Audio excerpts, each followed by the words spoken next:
अब राघव इंटरेस्टिंगली ये चीज़ देखी गई है।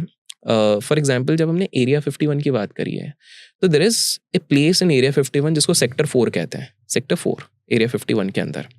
सो इसके पीछे भी एक बहुत बढ़िया एक वो है कि एक व्यक्ति थे जो कांग्रेस के सामने उन्होंने ये एक्सेप्ट करा था यूएस में आफ्टर हिज रिटायरमेंट कि यार बॉस, हमारे इधर का एक डिपार्टमेंट है, we work closely with the aliens, हम लोग क्लोजली हैं। There is a treaty which has happened between US and these aliens. उन्होंने एक बहुत बड़ी इंटरेस्टिंग चीज़ कही कि जो एलियंस का जो मेन चीफ है जो उधर कमांड करता है, उसका नाम है जे रॉड उस बंदे का नाम है। बंदा मतलब entities name is J rod. These people first of all, ये जितने भी एलियंस है, एक्स्ट्रा टेरेस्ट्रियल्स हैं, दे डोंट स्पीक, वो बोलते नहीं हैं। वो माइंड से, हिप्नोटिक स्टेट से आपसे कम्युनिकेट करते हैं। That is number 1।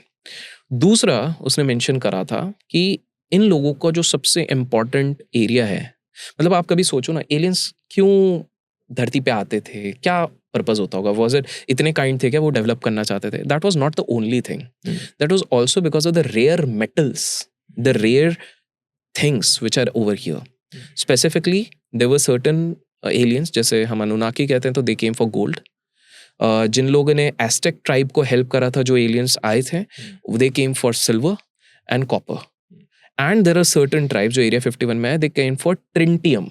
अब बोलोगे ट्रिंटियम क्या है? They call it trintium, that is titanium. Because ये जो एक्स्ट्रा टेरेस्ट्रियल्स हैं, इनके काफ़ी सारे टेक्नोलॉजिकल जो चीज़ें हैं, for example the space ships, the space suits, the advance technological things, they require certain elements out there. Earth elements जो अर्थ में बहुत मैसिव तरीके से हैं। जैसे एक चीज़ आप नोटिस करना, आप बोलोगे हम बात करते हैं यार अभिषेक की, बहुत सारे लोग बोलते हैं यूएफओ एक्टिविटी थोड़ा ना, ये इजिप्ट, कैरियो, इस साइड पर बहुत ज़्यादा दिखा है, मतलब पिरामिड्स भी हो गए, सारे बहुत सारी चीज़ें हैं। क्यों? Because if you dig down in the history, you would realise सबसे ज़्यादा गोल्ड साउथ अफ्रीका और इजिप्ट के पास भर भर के थे at one point of time.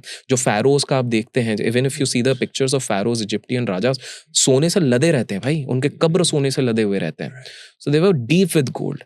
So that is how the theory of Anunnaki came. That is how these things. So coming to the point, reference. तो coming to the point, वही चीज हो रही है कि government across the globes, they don't want to reveal it for two reasons. पहला, panic ना हो जाए, और दूसरा, they want to hide, they want to keep things private. वो वर्ल्ड ऑर्डर को मेंटेन भी तभी किया जा सकता है अगर सबको सभी पता लग जाएगा। Absolutely. तो फिर बेवकूफ इसको बनाया Exactly.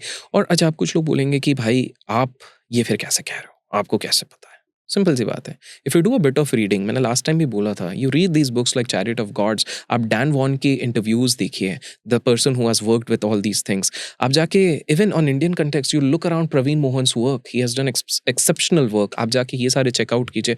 आप जाके there are several books, even for example हम स्पिरिचुअलिटी की काफ़ी बुक्स की बात कर लेते हैं कि ऑटोबायोग्राफी ऑफ ए योगी पढ़ लीजिए, ये पढ़ लीजिए, but likewise there are certain books which have well documented evidences. So आप जब ये बुक्स पढ़ते हैं, आप जब क्रेडिबल इंटरव्यूज देखते हैं, that is what makes you reconsider, and that is what you realise, makes you realise